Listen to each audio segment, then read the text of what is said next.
Welcome to part 7 of Hyperdimension Neptunia Rebirth 1. And we're finally finishing off that quest. I cut the whole battle out because there's no reason to show off how to beat the crap again. I'm just showing off that we finally finished off the quest. Now there's only one more enemy we need to deal with. And hold on, let me just straighten myself out, and there we go. And hopefully the slowdown will end up stopping, because for some reason during the playthrough I had massive slowdown, and that's probably one of the problems, that is one of the problems of Hyperdimension Neptunia Rebirth, between the sudden crashes and the slowdowns. So if it crashes in the middle of the playthrough, I'm giving you a fair warning. This game crashes a lot. So does Rebirth 2 and Rebirth 3. Rebirth 3 is much worse in that regard. Anyway, we still have slowdown here, so bear that in mind. But we're almost out of this dungeon, but there's still some things we need to get. Hold on. Please be nice. We're gonna have to kill some tulips anyway, because they're gonna sneak up on us. So we might as well, or should I say, cracktail. That's what those are. And there is a quest for killing cracktails. You gotta make sure the quest is accepted first before you actually claim the reward for it. Now, some quests, you just have to have the item on hand and then accept the quest, and the quest will be done. Others, not so much. So that means we'll just be taking all of these items here. And by the way, these parts that I'm getting... Oh yeah, by the way, that is for the underground cave. That plan that I just picked up. But anyway, these parts that I am getting... we are actually getting these parts primarily for us to attach to CDs. CDs are basically the equipment that gives you extra bonuses in your experience, and also your defense, not to mention gain EX level and gaining Lily rank. Now eventually I'll do Tokiden and Orton Ruins, but for right now we're going to Duty Space. Duty Space is just going to be a short area. There's not really much monsters here. I mean, we're going to end up facing them all anyway, because they are conveniently in the enemy lineups, or in certain enemy lineups. This right here is the Earth Pipe, if I'm not mistaken. No, the Plummet. Wrong pipe. Wrong pipe. The Earth Pipe's the green one. This is the Plummet. And it would be in your best interest is if you were like level 40 or 50 to come to Duty Space. Because the enemies are high in defense. So it would be best to be high in attack to actually counteract that. That and also Compa's not that strong. Now then. Uni on the other hand, that's a different story. Because again, Uni can penetrate defenses, and so can Noire. So it would be in your best interest if you came here with Noire. But, seeing as how we snuck behind Plummet, seeing as how we can't tell the difference between the front and the back, I managed to do some damage at least. And for the record, you really can't actually complete Orton Ruins and Duty Space without the jump. And the jump isn't going to be available until later on, and you need a plan for that.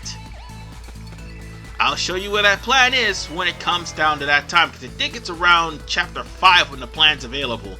So if this space has been unlocked, you're not going to be able to do too much in this area due to the fact that, how should I put this? Let's go.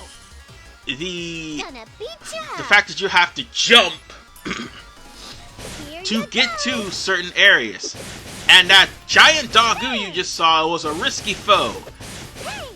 I'm gonna show off the areas normally later on where they don't have risky foes.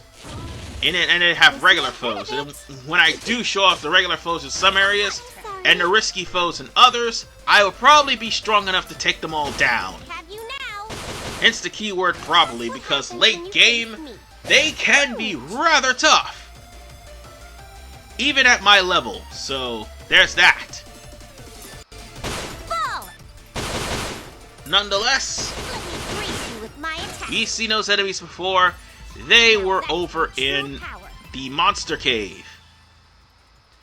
And they got at least a defense boost. But whatever the case, let's just get away from this. And I'm pretty sure there was another enemy we need to get. I think you were right over... Don't worry. Oh, no. I already fought that thing. Oh well, let's get rid of it. Oh, what the hell is that? I can't really see it. I'll win again. Oh, it's a cube burial. Never mind, I saw it. Well, let's just go on ahead and find the next one. Which is those over there. I completely skipped them because I went for the easy ones. I almost forgot about them too, really. Gonna beat ya. But the Dogu feelers, or whatever the hell those are, Magic Dogu, that's who they are.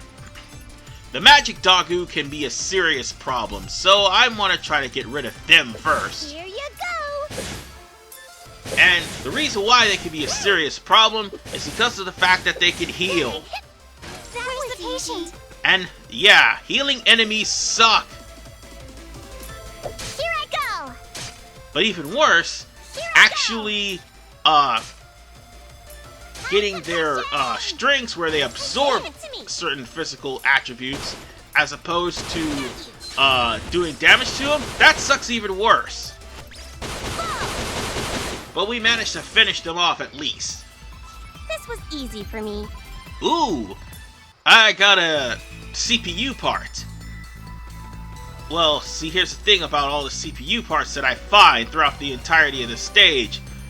Only the 4 CPUs can use some of the parts, whereas other parts, I think the only the CPU candidates can use. The DLC, however, is limited to certain parts that they can use as well. And this is the Death Stalker, which is a recolor of Dragon Warrior, which was over in Gravidaze. He just has higher attack and higher defense. Here's my ace. But Neptune is taking him to the cleaners because, well, level 70 with Combo Link. My pal. Well, level 75 actually, but still. I do believe we finished with that, except we needed a plan for the SP Buster 2, and there's something else we need to do. The risky foe that's here. Jump, boing. Might as well get that out the way. Is there somebody else here too? I'm pretty sure there was another enemy. I'm all hyped. Oh no, there wasn't. Hold on, let's just kill these guys first. There. And this ought to take care of them. Where's the patient? Well, at least one of them, at least. It's time for your medicine. And thankfully, I have enough EX to take out most of these enemies, because having EXE bar is a good thing. You know what? Let me try to show off one of Uni's attacks. I'm gonna try to line up both of those enemies just so we can get out of here. Turn to the left. There we go. Sorry, but I won't. Ooh! That was pretty cool. This was easy for me. Although it sucked having to actually line up the enemies, still that was pretty cool. We don't need to fight any more of those things. The main target should be our, the risky foe, basically. Oh man, we almost got caught there. So, since we've got almost a full EX bar, let's take out this giant Dogu. And there's more giant dogus later on in the game. And they are probably pretty tough. I think the one stage that we'll end up unlocking for Chapter 2 has a giant dogu in it as a risky foe as well. Sorry about that. I had somewhat of the hiccups, but at the same time, we want to try to build up to level 4 so we can finish off this dogu once and for all. Worst thing about it though, it will heal, so bear that in mind. Leave it to me. Now then, I'm gonna try to finish it off as Uni's CPU form.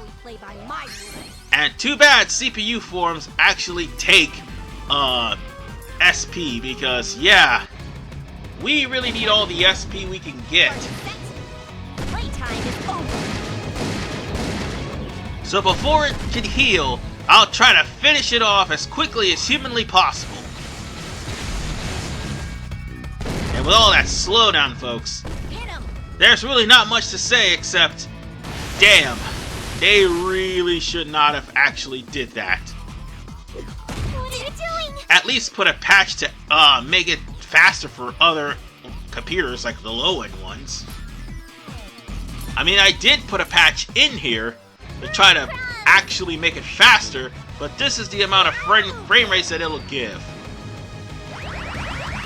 And by the way, this is Compa's breadcrumbs, which, by the way, she finishes off with a kiss. And, well, it does a decent amount of damage. We won! We won! We won! Too bad you have to be at level 70 in order to get that move. Or was it level 60? Yeah, it was level 60 actually. But still, Compa had to be at a high level just to get that move. So, I think we're done with duty space. So on that note, that leaves us with the actual story itself. So the only thing that is left is Orton Fields of the optional dungeon, and I do believe Tokenin Caves. I'll show those off a little bit later on, but for right now, I'm going to save and I'll come right back and start on Lastation so we can proceed through Chapter 2 at least. But not before reporting this guild quest that I've done. Which, by the way, dropped others for Lean Box. And that dropped others for Neptune, and so did this. Just a word of warning, folks, by part 8, if not part 9, others will be completely gone by then, and I do believe Neptune will have a lot of shares. Which, by the way, is important, because after all, you want to have at least 50% shares by the time you get to Chapter 8, so that way you'll be able to unlock, certain things. By the way, I just unlocked a Coliseum fight for Uni. And all the rest of this is just, random adventures. But that's a plan for a dungeon we're about to open in just a few seconds. And I think this is the plan to switch the treasures in it. Oh wait, nope, never mind. So, time for us to get to the actual talking event. Hey, Iffy, are we there yet? That's odd. I'm pretty sure it was in this direction. Don't tell me we're lost. I hope not, but it's been a while since I came. Let's ask someone. Well, how about that I'm going on an adventure-looking person there? Hello, you with the red hair. What is it? I want to meet Lady Blackheart, but can you tell me where to go to meet her? Lady Blackheart? Oh, you mean Lady Noire. Well, just head down this path, take a right, and you'll find the Basilicom. Looks like the general direction was correct. Thank you. Got to help each other in need, right? Well, since we've met, do you mind if I ask you your name? My name is Neptune. This here is Compa and Iffy. My name is Falcom. I'm a newbie adventurer. If you're in a pickle and you need help, just give me a holler. Really? Thanks. Oh, we're in a hurry, so we have to run. Hope we meet again soon. Yeah, see you again. Phew, what a surprise. I didn't expect to meet them in this realm. For the record, that person you just saw was younger Falcom, who made her DLC debut in Hyperdimension Neptunia Victory, whereas her older self made a DLC debut in Mark II, but eventually showed up in Mark III, which made things a little bit awkward. But nonetheless, we're in the Basilicom, and of course Neptune, Iffy and Compa are not welcomed. The Basilicom is pretty much treating them rashly, but they aren't the only ones. Everyone who tried to come to the Basilicom in Lastation and tried to see Blackheart got shooed away by these guys. And there's a good reason why these guys are doing this. Well, aside from the fact that they're assholes. They're actually Avenir, a group that seized control of the entirety of the Basilicom and is making life in Lastation, sorry, I almost said Planet Neptune, but they're making life in Lastation hard as hell. To the point where they've got Blackheart pretty much on lockdown, somewhat. And anybody who comes to see Blackheart is shooed away, which, by the way, hurts Noire in her shares. And speaking of the devil, there's Noire right there. She's still doing favors for the people, but the problem is she has to sneak out because her Basilicom is taken over by Avenir. Now, in case you're wondering, since this game is mostly made of video game references, what exactly is Avenir referencing? Well, Avenir is actually a typeface for Linux and all Linux-based OSs. Guess which game system is a Linux OS? The PS3 and the Wii. Because eventually Avenir will cause trouble for the Wii as well, so that's what they're referencing.